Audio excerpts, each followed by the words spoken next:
You know, a wise man once said, don't back a man into a corner when he feels like he has no way out, because you never know what he's going to be capable of.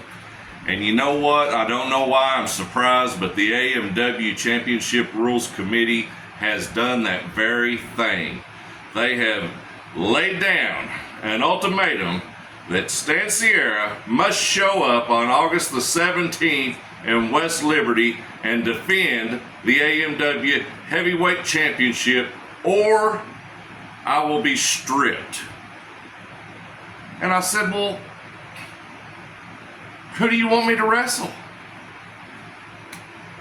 And of all the people in the world, they want me to wrestle Zee Collins. Zee Collins, a young, upcoming, athletic, young kid. And you know what? I have no problem with Zee Collins.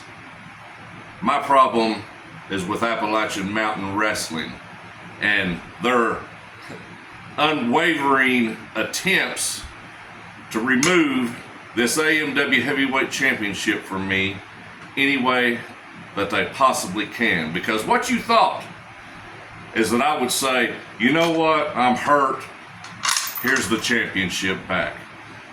And I guess obviously you, along with everybody else, have not been paying attention all these years when I have been telling you what this AMW Heavyweight Championship means to me. The fact that I am writing history right now in Kentucky wrestling over in those eastern Kentucky mountains, because there has not been a champion like me in over 10 years. And you know, I see the sharks circling in the water. I hear Marty Clay posting his little video and he says, blah, blah, blah, Stan Sierra. That's why you're not a champion, Marty, because you can't stay focused at the task at hand.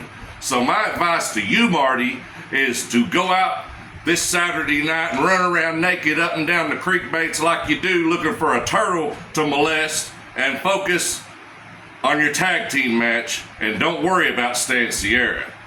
And then there's Chris Michaels saying, I've done this right, I've done that right, I beat this person, I beat that person. He's cried a river a mile long. You know what, Chris? What you need to do is you need to get ready for the 7-foot-tall misery. And don't worry about Stan Sierra. But if you got some free time on your hand, Chris Michaels, why don't you go home and write you another book? And why don't you name it All the Tears That I've Shed Over the Years from Getting Beat by Stan Sierra. And I promise you, that will be another #1 seller. But then that brings us to August 17th. You want to back me into a corner? Well, just like that wise man said, you better be prepared for what's going to happen whenever I walk out of that corner, because I promise you, come hell or high water, I will never hand over this AMW Heavyweight Championship.